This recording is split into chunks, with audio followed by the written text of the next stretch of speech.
श्रीमद् भगवत गीता 8वें अध्याय का महात्म्य। श्री नारायण जी बोले, हे लक्ष्मी जी, अब 8वें अध्याय का महात्म्य सुने। दक्षिण देश नर्मदा नदी के तट पर एक नगर है। उसमें सुशर्मा नामक एक ब्राह्मण रहता था। वो बहुत धनी था और संतों की सेवा करने वाला था। बड़े बड़े यज्ञ करता था।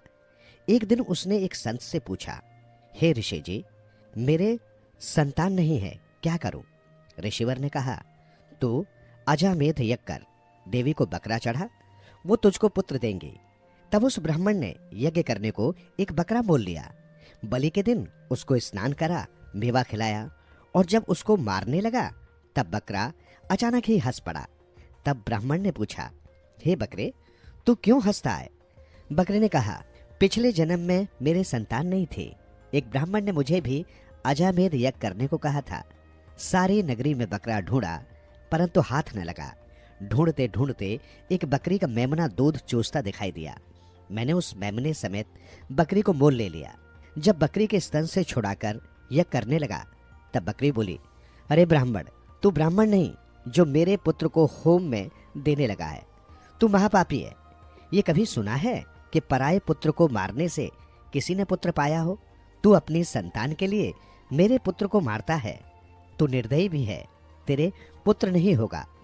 उस बकरी ने बहुत कहा, पर मैंने होम कर ही दिया। तब बकरी ने शाप दिया कि तेरा भी गला इसी भांति कटेगा। इतना कह तड़प कर बकरी मर गई। कई दिन बीते, मेरी भी मृत्यु हुई। यमदूत मारते मारते धर्मराज के पास ले गए। तब धर्मराज ने कहा, इसको नरक में डाल दो, ये बड़ा पापी है। वो नरक भोगकर बानर की योनि थी। एक बाजीगर ने मोल लिया। वो गले में रस्सी डालकर द्वार द्वार सारा दिन मांगता फिरता। खाने को आधा पेट ही दिया करता था। जब बानर की देह से छूटा तो कुत्ते का जन्म पाया। एक दिन मैंने किसी की रोटी चुरा कर खाई। उसने ऐसी लाठी मारी कि पीठ टूट गई। उस दुख से मेरी देह छूट गई। फिर घोड़े की देह पाई। उस घोड़े को एक भटियारे ने मोल लिया। वो सारा दिन चलाया करता, खाने पीने की खबर न लेता। रात पड़ती तो एक छोटी सी रस्सी से बांध छोड़ता। ऐसा बांधता कि मैं मक्खी भी नहीं उड़ा सकूं। एक दिन दो बालक, एक कन्या मेरे ऊपर चढ़कर मुझे चलाने लगे। वहां अत्यंत कीचड़ था। मैं उसमें फंस गया। ऊपर से मारने लगे। वहां मेरा मरण हुआ। इस भांति अनेक जन्म भोगे। अब बकरे का जन्म पाया। मैंने जाना था जो इसने मुझे मोल लिया है मैं सुख पाऊंगा, मगर तू तो छुरा लेकर मारने लगा है। तब ब्राह्मण ने कहा, हे बकरे, तुझे भी जान प्यारी है। जैसे चिड़ियों को कंकर मारने से वो आगे उड़ जाती हैं, अब मैं अपने नेत्रों से देखी हुई बात कहता हूँ, सो सुन। कुरुक्षेत्र में एक राजा स्नान करने आया। उसका नाम चंद्र सुशर्मा था। उसने ब्राह्मण से पूछा कि ग्रहण में कौन सा दान करूं? उसने कहा, राजन, काले पुरुष का दान कर। तब राजा ने काले लोहे का पुरुष बनाया।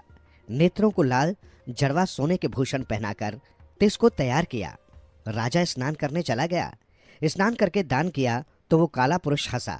राजा डर गया, कहे कोई बड़ा अवगुण है जो लोहे का पुरुष हंसा है। तब राजा ने बहुत दान किया। वो फिर हंसा। तब ब्राह्मण से पूछा, हे ब्राह्मण, तू मुझे लेगा? तब ब्राह्मण ने कहा, मैंने तेरे जैसे कई पचाए हैं। तब काले पुरुष ने कहा, तू मुझको वो कारण बता जिस कारण तूने अनेक दान पचाए हैं। तब ब्राह्मण ने कहा, जो गुण मेरे में है सो मैं जानता हूं। तब वो काला पुरुष कह कर फट गया। उसमें से एक और कालिका की मूर्ति निकल आई। तब ब्राह्मण ने श्री गीता जी के 8वें अध्याय का पाठ किया। तब उस कालिका की मूर्ति ने सुनकर देह पलटी। जल की अंजलि भर के उस ब्राह्मण ने मूर्ति पर जल छिड़का। जल के छूने से तब उसकी देह छूटी, दिव्य देही पाई। विमान पर बैठकर बैकुंठ को गई। तब उस मेमने ने पूछा, तुम्हारे में भी कोई ऐसा गीता पाठी है जिसके पाठ सुनकर मैं भी अधम देह से छूटूं? तब उस ब्राह्मण ने कहा, मैं वेद पाठी हूं। उस नगर में एक साधु गीत पाठी है, तिससे तू भी गीता का पाठ कर, तुम्हारा भी उद्धार होगा। तब ब्राह्मण श्री गीता जी का पाठ करने लगा। श्री नारायण जी ने कहा, हे लक्ष्मी जी, ये गीता जी के 8वें अध्याय का महात्म्य है जो आपने सुना है।